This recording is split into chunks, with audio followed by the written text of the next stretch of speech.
teman-teman, assalamualaikum warahmatullahi wabarakatuh. Halo, ketemu lagi sama aku Iza di Learning Journal pertemuan ke-10 di mata kuliah penulisan berita dan artikel. Nah, di pertemuan ke-10 kali ini aku bakal membahas tentang teknik penulisan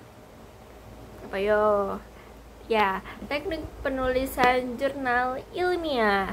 Nah, pasti kalian udah banyak yang tahu ya bagaimana sih penulisan jurnal ilmiah itu.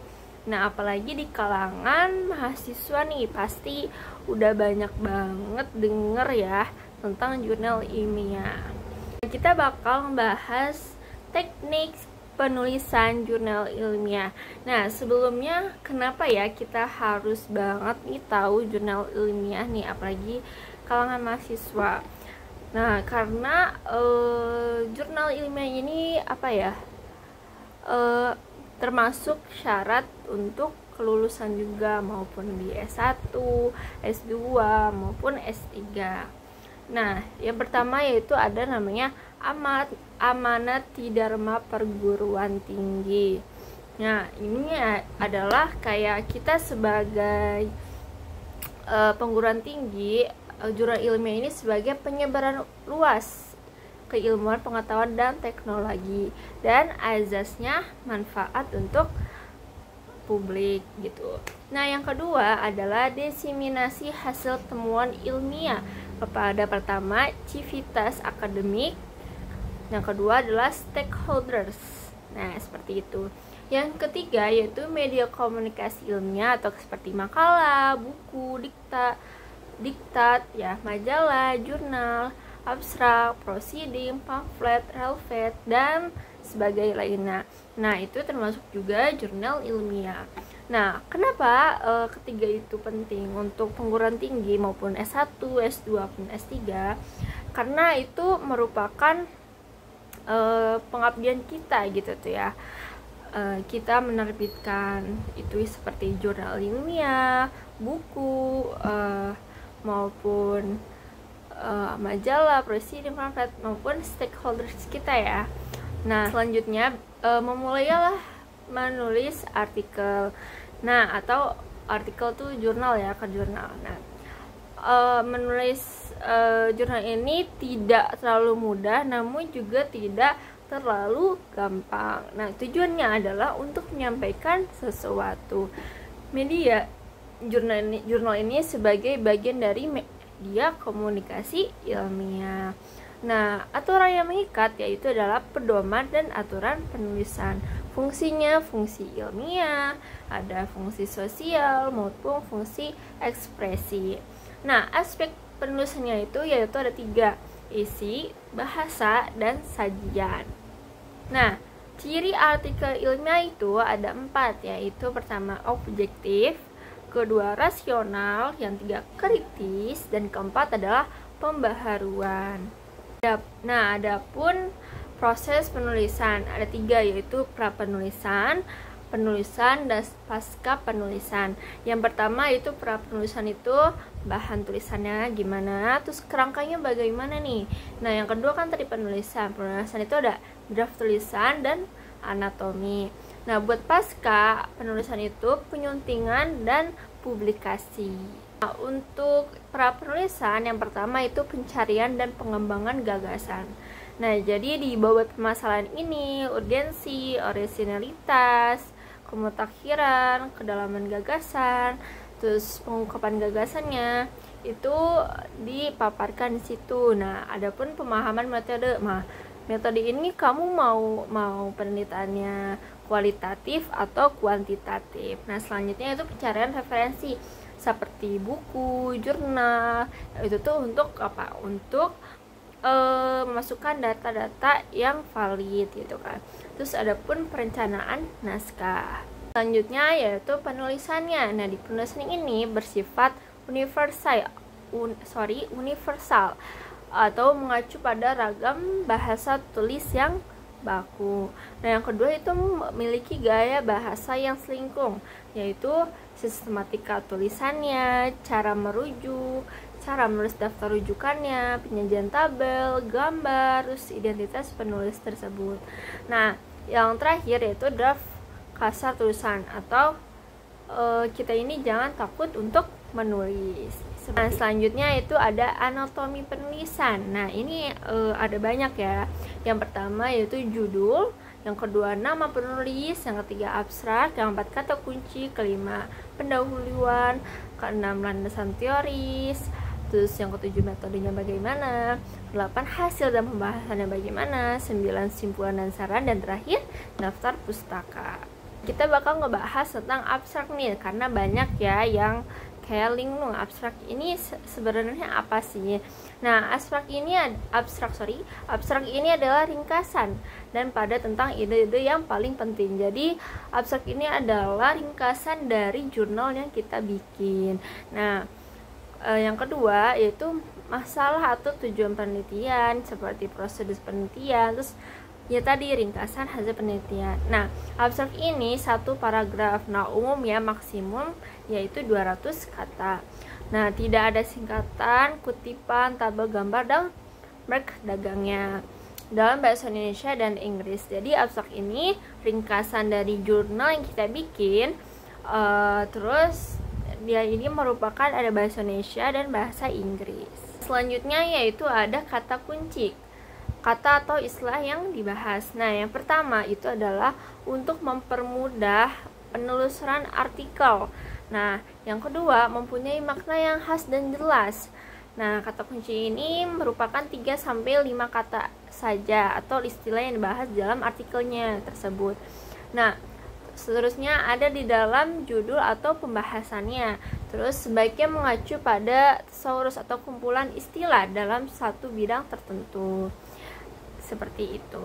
Jadi kata kunci ini ada di jurnal ilmiah dan dia merupakan kata atau istilah yang dibahas supaya ketika misalkan ada yang mencari artikelnya tersebut tuh jadi kita mudah untuk penulisan artikelnya dari 3-5 kata tersebut. Jadi itu adalah kata istilah dari jurnal atau artikel ilmiah tersebut. Sudah tadi kata kunci. Selanjutnya itu adalah pendahuluan. Nah, pendahuluan ini adalah latar belakang atau rasional dari penelitian tersebut. Nah, uraian permasalahan yang akan diteliti. Nah, status ilmiah disertai dengan sumber acuan seperti data dan referensi. Terus pernyataan umum yang tidak perlu sumber acuan, wawasan rencana pemecahan masalah, terus rumusan tujuan penelitiannya bagaimana, dan umumnya pun 3-4 paragraf.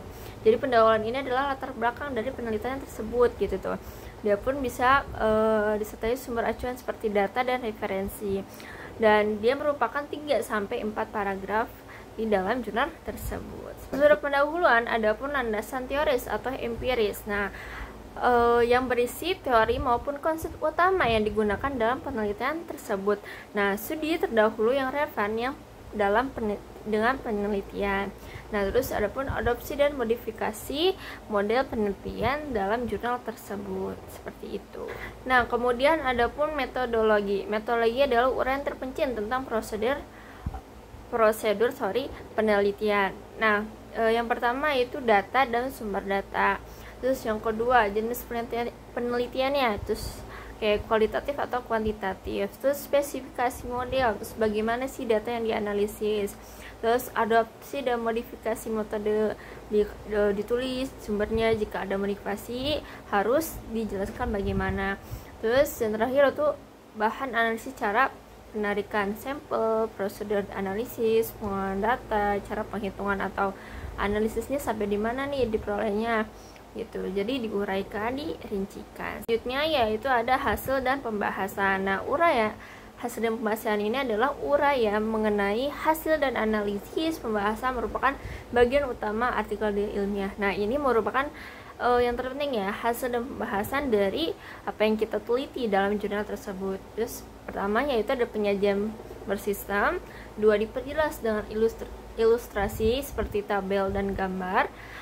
Tabel dan gambarnya pun sederhana, terus data ilustrasi harus ditafsirkan dalam uraian dengan pemerhatikan masalahnya bagaimana. Jadi hasil pembahasan ini mengenali hasil pembahasan yang kita teliti, kita analisis gitu. Bisa ditambahkan dengan tabel maupun gambar. Nah, tadi kan kita bahas ya kalau hasil dan pembahasan ini kayak menjawab dari permasalahannya gitu tuh.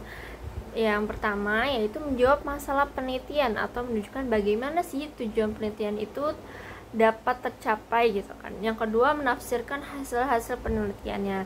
Jadi membandingkan hasil penelitian dengan model atau teori yang diacu.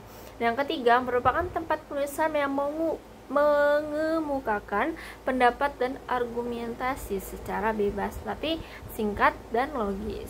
Nah, yang keempat adalah menghubungkan hasil penelitian Anda dan penelitian sebelumnya yang dengan menunjukkan persamaan dan membahas perbedaannya apa sih gitu sama penulisan jurnal yang sama seperti kita tapi sebelum kita gitu tuh.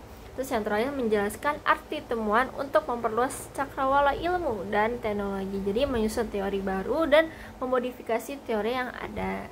Seperti itu hasil dan pembahasan. Hasil dan pembahasan selanjutnya itu ada kesimpulan dan saran. Nah, kesimpulan dan saran ini tidak boleh kompas dari pembahasan ya. Jadi pernyataan pendek atau generalisasi dari temuannya tersebut, terus dapat menjawab atas pertanyaan di penelitiannya, terus berupa deskriptif bukan numerik, terus memuat implikasi temuan penelitian, terus saran yang bersifat praktis, pengembangan teori, dan arah penemuan lanjutan. Adapun daftar pustaka, jadi daftar pustaka ini harus dilengkapi sesuai rujukan dalam teksnya, apa yang kita masukin ya, itu harus semuanya disertai sumbernya. Terus tata cara penulisan mengacu pada aturan jurnal yang bersangkutan. Nah, adapun pasca penulisan. Nah, pasca penulisan ini ada 3, revisi naskah, penyutingan naskah, dan publikasi. Nah, revisi naskah itu ada abstrak, isi, bacaan, ejaan, tanda baca, teknik penulisan bagaimana, penyajian gambar atau tabel, terus referensi dan lain sebagainya. Terus yang kedua itu penyutingan naskah. Ini nih untuk memperkecilkan kelemahan dan kesalahan dari draft tersebut.